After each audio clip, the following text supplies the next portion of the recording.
Buenos días, mi nombre es Jimmy. En este video te voy a hacer un tutorial práctico en 5 pasos sobre el docente del siglo XXI en Costa Rica. La idea no es solamente hablar bonito del tema, sino dejarte una forma concreta de poder aplicarlo. Vamos a ver qué hacer antes, durante y después de una clase, con un enfoque constructivista y aterrizado a nuestra realidad costarricense. Muy bien. Arranquemos con lo que vas a lograr.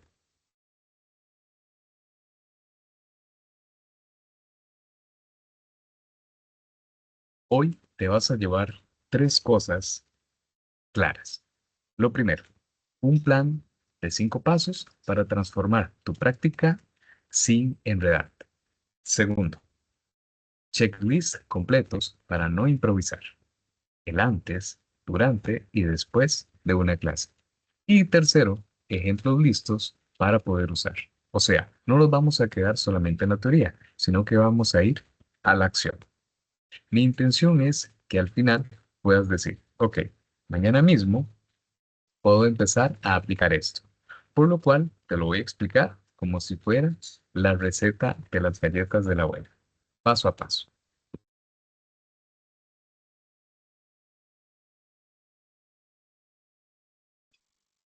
Antes de entrar en los pasos, ocupamos una brújula. Y aquí nos vamos a hacer la pregunta, ¿qué educación promete Costa Rica? Primero, la educación como derecho. En Costa Rica, la educación es un derecho, no es un favor ni un premio.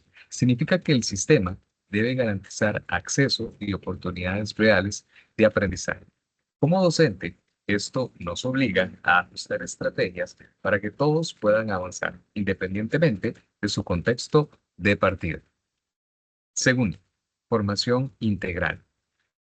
La formación integral no es solo memorizar contenidos, es desarrollar a la persona completa, conocimientos y habilidades y actitudes.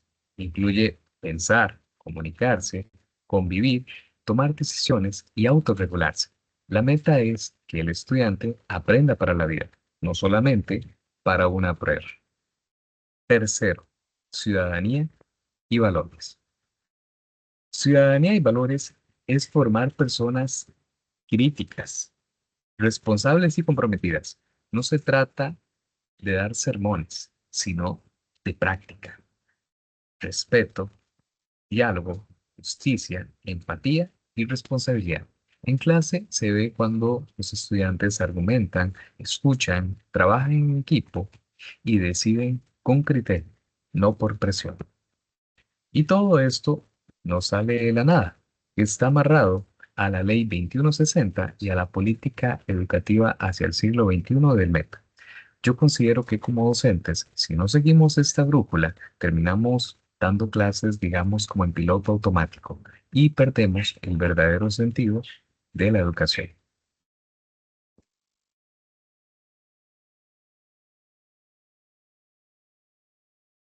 Ahora sí, vamos al paso número 2, el diagnóstico rápido del grupo. Esto es clave porque si no conocemos al grupo, damos clases a ciegas. Yo uso 3 preguntas sencillas. Primero, el contexto. Ver de dónde vienen y en qué viven día a día como familia, comunidad, recursos y responsabilidades. Eso te dice qué ejemplos usar y qué apoyos necesitan. El punto de partida es su realidad, no una clase ideal. Punto para la motivación e interés. Identificar qué los mueve, metas, música, deportes, tecnología, trabajo. Si el tema se conecta con algo que les importa, sube el compromiso. No es entretener por entretener, sino enganchar con un sentido. Las brechas. Reconocer qué dominan y qué está flojo. Conceptos base como los hábitos, vocabulario y habilidades. Así no repetimos lo obvio ni avanzamos dejando a la mitad atrás. Reforzamos lo clave a tiempo y con estrategia. Y ojo, esto no tiene que ser un estudio enorme. Podemos hacerlo en 5 minutos al inicio de una semana con una pregunta en la pizarra, una mini conversación o una actividad corta. Creo que este paso es clave porque de aquí depende que el estudiante se sienta tomado en cuenta y se involucre.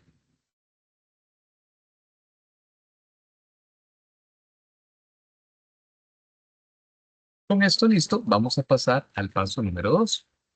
Definir el tipo de educación que quiere ofrecer en palabras sencillas. Para mí son tres cosas. Lo relevante. Esto significa que se conecta con la vida real del estudiante, con situaciones que él sí vive, en familia, en comunidad, con el dinero y decisiones diarias. Así, el contenido deja de sentirse de libro y se vuelve algo que tiene sentido y se puede aplicar. La educación tiene que ser inclusiva.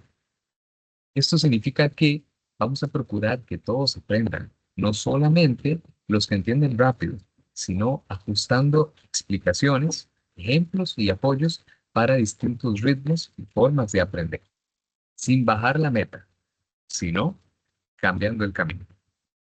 Número 3, debe ser para la vida.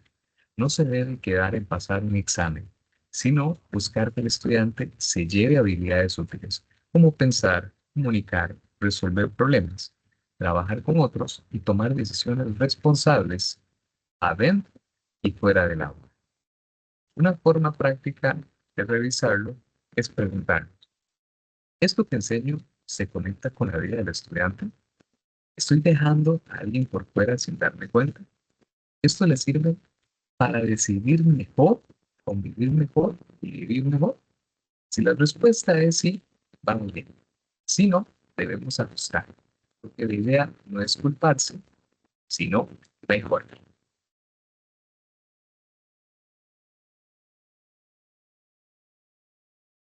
Y el cómo lo sostenemos con el enfoque constructivista, que sería el paso número 3.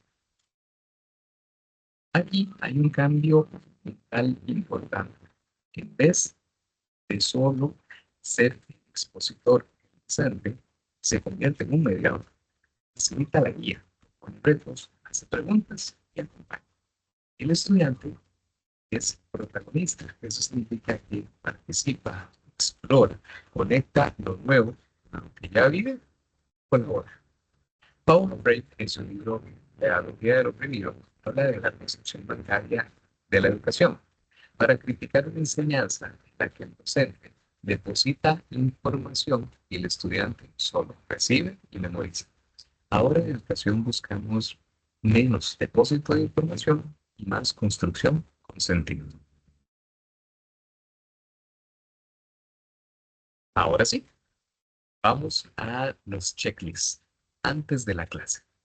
Antes de la clase, yo reviso 5 puntos rápidos. Primero, tengo un plan definido con objetivos. Segundo, está definido el propósito de la lección, el para qué. Tercero, hay una actividad activa, no solamente escuchar. 4, tengo materiales listos y accesibles. Y 5, se conecta con su realidad, incluso con ejemplos propios del cantón, economía del hogar, cosas que los estudiantes sí viven. Si antes de empezar ya ajustamos estos puntos, entramos en la clase con dirección. Durante la clase, la mediación se nota más. Durante la clase me voy a fijar en esto. Todos tienen voz, hay participación real de los estudiantes. Estoy haciendo preguntas abiertas o solo preguntas sí y no. Hay trabajo colaborativo. Estoy observando y guiando o solo solté la actividad y pase lo que tenga que pasar. ¿Cómo va el tiempo? ¿Estoy corriendo o está fluyendo? Yo considero que aquí se ve el docente del siglo XXI. No es el que controla todo, sino el que guía y ajusta. Si veo que se distraen, no regaño primero. Primero cambio la estrategia. Y después de la clase, aún no se acaba el trabajo. Después de la clase es donde uno realmente mejora. Tenemos la retroalimentación. Nos vamos a preguntar qué aprendieron, cómo pueden mejorar. Tenemos la evidencia, qué me quedó para comprobar que construyeron algo. El ajuste, qué aprendí yo para la próxima clase. El seguimiento, a quién tengo que apoyar más. Y la mejora continua, qué mantengo y qué cambio. La clase no termina con el timbre. Si yo cierro así, cada clase me deja un aprendizaje y a mí también. Con ese orden claro, ahora sí, el paso 5, las estrategias listas para usar. Aquí van 3 recetas que funcionan muy bien para la motivación y el pensamiento crítico. Primero, un caso breve más pregunta guía. Planteamos una situación real y pedimos soluciones. Segundo, el aprendizaje basado en problemas. Un reto en equipo, con roles y un producto final. Tercero, cierre con decisión y justificación. Que el estudiante elija algo y explique por qué lo eligió. Y ahora, 3 errores comunes que se presentan mucho en los salones de clase. Cuando es solo lectura. La solución, convertimos la lectura en un debate con preguntas. Tercero, no hay conexión. Solución, buscamos ejemplos del día a día, de la casa o del barrio. Tercero, preguntas sí y no.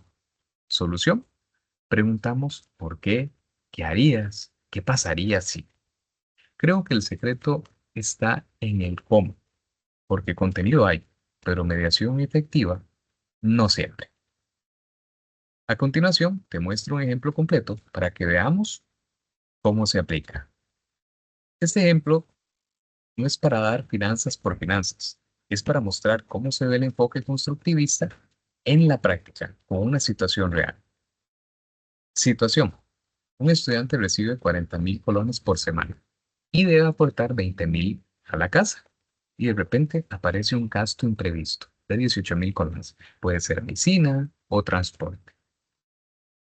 Actividad paso a paso. Primero les pido armar 3 columnas. Necesidades, deseos y ahorro. Y luego les digo, ocupas cubrir 18.000 colones. Entonces, elijan 2 recortes para cubrir ese imprevisto. Y lo más importante, justifiquen la decisión con una razón clara. Pregunta guía. ¿Qué recortas y por qué? ¿Qué aprendiste de esa decisión?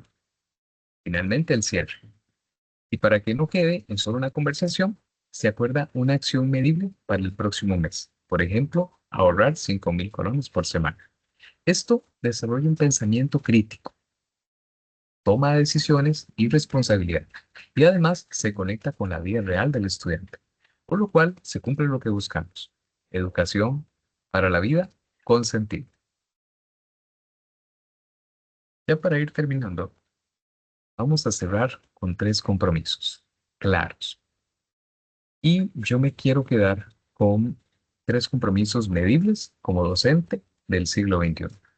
El primero, leo el contexto del grupo antes de planear.